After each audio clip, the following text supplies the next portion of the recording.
On behalf of Canadian Inuit, I just wanted to thank the Prime Minister and also his cabinet colleagues who came to the meeting this morning that took place between the Government of Canada and representatives of Indigenous peoples of this country. We are encouraged by the announcement today of distinctions-based entities that will create partnerships between our rights holders and the Government of Canada on our shared priorities. And I'm very happy to be able to work directly with the Prime Minister and also focus on Inuit Nunangat, which is the collective space that we occupy as Canadian Inuit across the Arctic. Last week in the Pan-Canadian Framework discussions in the First Ministers' meetings, we also fought for and received a specific space as Inuit to work with the Government of Canada directly on climate change issues. And we also look forward to working on governance issues moving forward, on the respect of Inuit within the relationships on health and housing and education, and major infrastructure gaps that we have in our communities. We continue to strive for self-determination and for equity in this country. And the leadership that this government is showing in relationship to the reconciliation and also in relation to the ongoing maturation of the relationship between Indigenous rights holders, Inuit, Métis, and First Nations, and the Crown is appreciated. Good morning, well, good afternoon, friends and relatives. On behalf of the Assembly of First Nations, again, we're supportive of the work going forward. It centers around the Truth and Reconciliation Commission's 94 calls to action. And you think back to all the previous reports and studies that have been done that collect dust on shelves, you know, from the Royal Commission on Aboriginal Peoples and all those recommendations to the Penner Report, all these great recommendations. So now we have the 94 calls to action from the Truth and Reconciliation Commission. But if you don't have an implementation plan, if you don't have an implementation strategy, they just gather dust. And so what we were part of today was a plan from this government to find ways to implement the 94 calls to action. And that, of course, we support. And so that was outlined. And that's a very important step. One of the most important calls to action that we've all talked about was the adoption and implementation of the United Nations Declaration on the Rights of Indigenous Peoples. And that's very important work going forward. And the permanency of having access to the Prime Minister on a regular basis is very key. Having access to the ministers on a very regular basis is very key to outline priorities and next steps moving forward, especially when you start talking about changes to policy and legislation, which is very key to get things in line with Canada's Constitution and the UN Declaration. The other thing that was outlined is it's a cross-government approach. It's not one department. As Indigenous peoples, we have a relationship with the Crown. And so it's something that was echoed as well, that we as First Nations people don't just deal with INAC in one department. We have a relationship with the Crown. And this is going to be something that's recognized going forward. We have to take a lot of this work back as well, because things are done in partnership in setting priorities and work plans. And so, again, I look forward to discussing this with my colleagues on the AFN Executive as well as we move forward in the new year. In regards to the question that was raised about the fire, again, condolences and sympathies to the people that and Oneida that happened. It just speaks to the need for proper services for fire in terms of fire trucks and training and capacity so they can deal with that and have an emergency plan in place across all First Nations. When you see this tragedy happen, it's heartfelt when you see loss of life. So more needs to be done both federally and provincially and First Nations wise to get that plan in place for that. In regards to the other question about the Assembly of First Nations and the ITK and MNC, we're rights and title holders. And anytime you're starting to talk about rights and title, and as well being representatives of nations and governments, that's who we are. And rightly so that we're there and called to. And we support that action and that decision going forward. The Métis Nation, again, they can speak for themselves. From the Assembly of First Nations, the 634 chiefs represent all their people on and off reserve because of the Corbière decision. And we always say that's the first order of government, and they represent everybody, youth, men, women, elders, on and off the communities. And they're the rights and title holders, and they're the nations that we represent as an organization. So that's why we're here. Thank you. Again, great to be here for the Métis Nation. Imagine this for a second. Locked out of your house for 10 years and you're finally let in. That's our feeling that we have, and in fact, it's a great feeling to have as the Métis Nation. We waited for 146 years, for example, for our land claims to be successful in the Supreme Court of Canada. We waited, again, decades upon decades for Daniel's decision to come down. And so finally, we say to ourselves, and as we go into these meetings with the Prime Minister, that we do actually have a Prime Minister that cares, one that has a vision to make a difference. And he's challenging us as leaders of our people to actually hold them accountable. And that is very, very refreshing to hear. The Prime Minister is asking you to hold him accountable to what he's done. But I sent a message back to my own people. The Prime Minister has promised a lot, and he's trying to do a lot, and he's trying to catch up for decades of unfinished business. And now we can't be putting him in a position that we expect him to do it all immediately. Tomorrow morning, our problems are resolved. It ain't going to happen. We've got to be conscious of that. And we send another message to the Canadians. The Métis Nation pays billions in dollars of taxes every year. So any type of resources and transformation that will take place in our relationship, it'll be back our money we haven't gotten for decades after decades after decades. So we make the message loud and clear to Canadians. Any relationship we have with Canada is our own money, and we're getting it back as a nation. So on the question on the matters that pertains to Inuit and CAP, the question that was raised, well, I'm democratically elected by my people province-wide. We're the only ones in this country that actually have such a powerful democracy set up in our systems in the Métis Nation. And I'll make it very clear. There's meetings that happen with the First Ministers, and there's meetings that will happen in municipalities by the Prime Minister. That is no different than how is happening between us right now, as you see the two leaders standing behind me. We're rights representatives of a people that have a special place in Confederation and the Constitution of this country. And he's reaching out to respect us in that fashion. So we applaud the Prime Minister on his actions, on his decision, and we hold him accountable to make sure that continues. So I impressed upon those, for example, the Friendship Centers, the national organization. You do not see them there. They sit as a service institution and actually have a memorandum of understanding that they recognize themselves as a service institution and that I'm a political government. So I make it very clear, I think this is a great opportunity for this country. Not only do we talk about how we solve problems or spend money, we talked about how do we save money. How do we change the transition in health and housing, all the challenges we're facing? How do we incubate a system that will begin to really look at the issue of not just spending, but saving? So we're sitting down as government to government in those rooms, and there's not a doubt we are governments, and we'll continue to hold our head high on that fashion. And I look forward and I applaud this Prime Minister for his vision and where he's going. And clearly, from our perspective, the Métis Nation supports him wholeheartedly. Questions?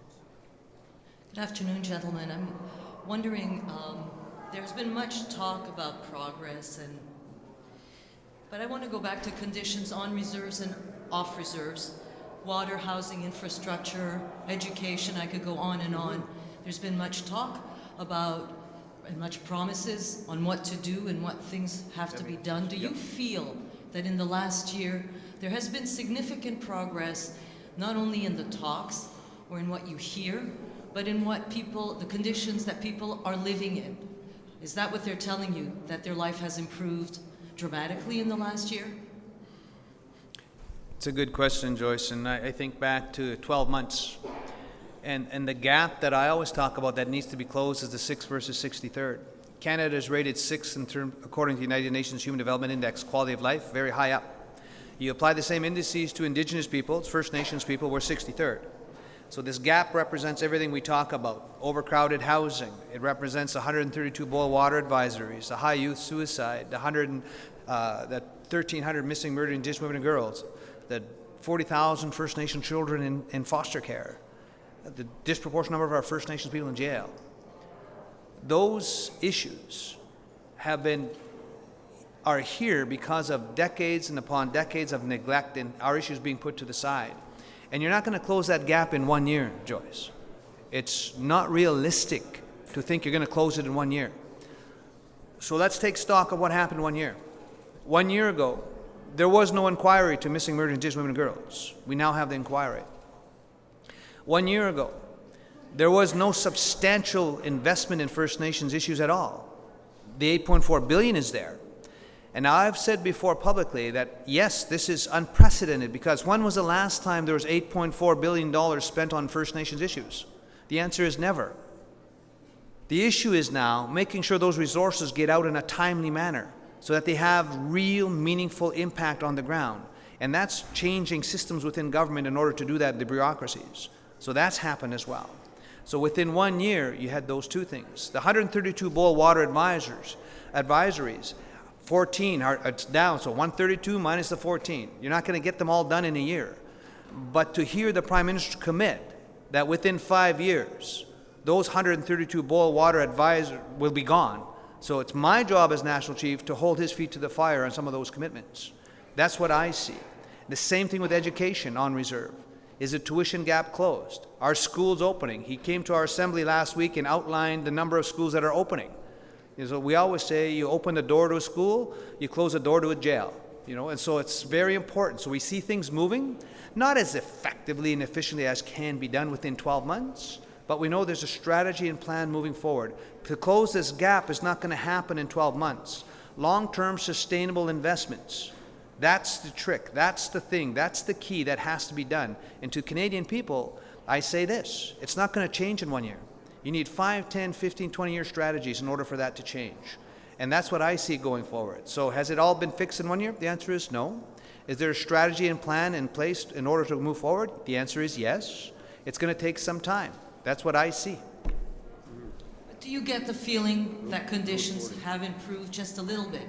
What you're talking about is now good intentions, but has people's lives changed in the last year? Well, look at Shoal Lake. They were talking about boil water advisories for 18, 19 years. They didn't have access to a road, to connect. And all the water in Winnipeg comes from Shoal Lake. So now they're talking, they're elated that they're going to finally build a road. So in certain instances, as you go across Canada, you can see that bright light shining, that there is movement. And we're going to hang on to that. But we know, again, these conditions aren't going to change in 1 year. So the answer, in some instances, the answer is going to be yes. When you go to a school opening, you cut the ribbon to the school, you see there is movement. It's not complete yet, but it's going to take multi-years to close this gap, 6 versus 63rd. And I won't be happy as National Chief until the quality of life for First Nations people is the same as everybody else in Canada. Not only on reserve, but off reserve as well. So that's where it rests. If I could, I'm just going to answer a bit in the Inuit-specific lens as well. We have a couple of tangible things that have happened in the past year that have been very meaningful for Inuit. First, we created a national Inuit suicide prevention strategy, which we released in July, and the Government of Canada and Minister Jane Philpott accompanied me to Kuujjuaq, Nunavik to release the strategy and also pledged $9 million over 3 years for the implementation of the strategy. There also has been the creation of a helpline that our people can access who are in crisis. We've had specific allocations that top up mental health funding in Inuit regions. We also had $155 million that was allocated specifically to Inuit housing concerns. Those are good starts. And there have been individuals' lives and communities' infrastructure that have benefited. But to get to the place where we know we need to go in relation to social equity, there's going to have to be massive changes to the way in which the federal government prioritizes funds that are expended for Indigenous people and for Inuit. We have a country that is not yet fully built, and the Arctic still has major infrastructure needs that, if you characterize them within Confederation, are still fundamental needs of part of Canada that have never been met. And so we look forward to working with this government to ensure that it understands, appreciates, and responds to nation building from an Inuit-specific context. Hi, Chiefs. We've run into conflict in Canada multiple times in the last couple of years over pipeline projects and energy projects and ideas of the word consent. And the Prime Minister has promised to unilaterally adopt UNDRIP, which talks about consent, also to renew nation-to-nation relations. and a lot of us in the media have had a hard time understanding what the federal interpretation of the words consent are and that promise that communities grant permission. What is your interpretation of the words consent as they pertain to UNDRIP and the Prime Minister's promise to renew nation-to-nation relations?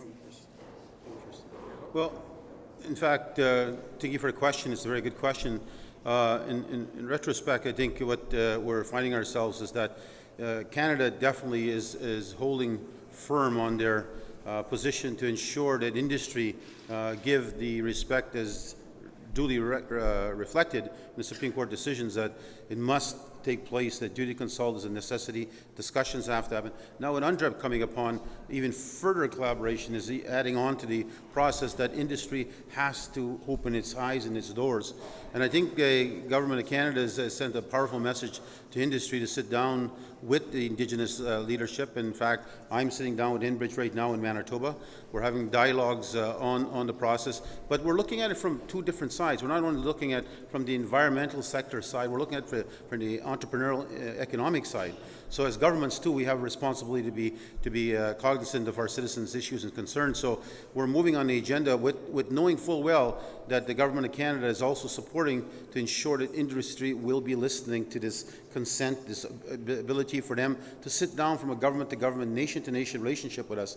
And I think industry is hearing it because before, Enbridge shut its doors on us at the Métis Federation of Manitoba and just said, basically, forget it, get lost kind of mentality. That's all changed. We're getting directions of ongoing meetings that are happening as Ian Binney's appointed as a mediator now. There's so many different things that have taken place since the UNDRIP has come into play, although we had already had the Supreme Court decisions. So I think we're getting a message from the Government of Canada that industry needs to be a partner to this, but guaranteed without question, the Indigenous people need to be at the table and be treated as equal government-to-government relationships with them. So that's where we're at right now. It seems to be very progressive. We'll see how far it keeps on going, as long as industry doesn't balk back. But if industry takes the respect of both UNDRIP and the Supreme Court of Canada, I think we'll make progress in this country. So happy to be at the table, or are we talking about consent at the table? Well, consent at the table. Nobody's going to tell me what table I'm going to go to. I'll tell you that right now. So from my perspective, we'll go to a table that's going to show us respect. It's going to give consent from our side that we will support them on. If they can prove to us that environment will be a #1 factor in the decision of not only for the first year, this is a 50-year line. So we're talking 50 years in progress. You show us all your environmental investments that will give us the best assurances to our citizens that will be protected. Secondly, don't think you're going to walk away without ensuring economically we're a part of that process. You're going through our territory in the Métis homeland. You're going to sit down with us and treat us with that respect as a government. Just a quick comment, and then I've got to move on as well. Free, prior, informed consent is within the United Nations Declaration on the Rights of Indigenous Peoples, and it does move beyond duty, consult, and accommodate. From our Assembly of First Nations, we just finished a 3-day Chiefs meeting, and we have 634 chiefs across Canada. And just like everybody in Canada, and just like the Liberal caucus, there's a division. People that support pipelines, people that don't support pipelines. And from our Assembly of First Nations, we say we support rights. And one of the most important rights we support is the right to self-determination. That means the right to say yes and or the right to say no. And so when that right is respected, and when you move towards the full reflection of free, prior, and informed consent within the UN Declaration, it's like a roadmap to reconciliation. It's a roadmap to economic certainty, that before anything is built, I have always said this, build a respectful relationship with Indigenous peoples that respects rights and title and jurisdiction. And you will find that medium, that happy medium balance between the environment and the economy. That's what we say. So it's going to be, again, a dialogue that needs to be respected as you move forward. Always finding that sweet spot. The issue globally is that we're too dependent on fossil fuels as a society, as a world. And so we also have to see that transition to clean energy, renewable energy, because there's hundreds of jobs as well within the renewable energy sector. And so moving our dependency off fossil fuels into that sector. And I know from our Assembly First Nations, our chiefs have asked for another forum. And so we're going to be organizing another forum in March, another energy forum, just to have a greater dialogue about this issue. Because we can't have this dialogue just in 3 days. We need an ongoing process. So I just want to leave it at that. Chief Belger, can I get you really quickly on just one more thing? Or whoever wants to answer it, I suppose if you have to run. But we've heard a lot about what the Prime Minister is doing, what he's moving on, what you're hopeful for. What is the one or two things that you've heard nothing on, or you feel like the government hasn't moved on that you need action on now? Good question. Like, geez, when I think about it, when he came to our Chiefs Assembly, he announced language legislation, Indigenous language revitalization. That is huge.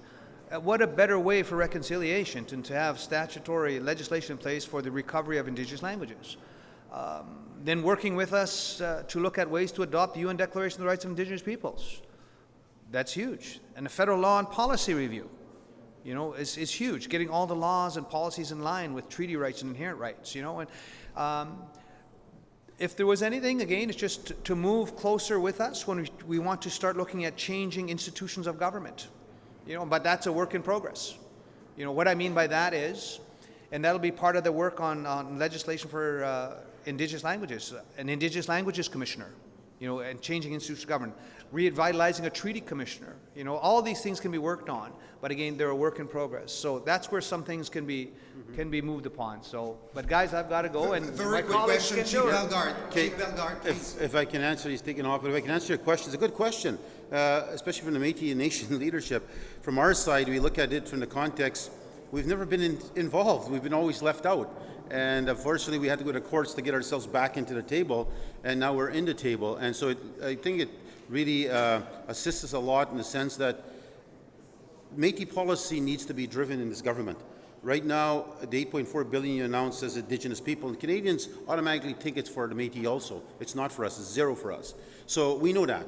We know it as a Métis Nation government. The Prime Minister is starting to recognizing it also. So I think from the context, one of the things that needs to happen in Canada for the government is to create a Métis policy for all departments so that we're not treated as second-class or third-class citizens. So that's the missing part that we're getting there.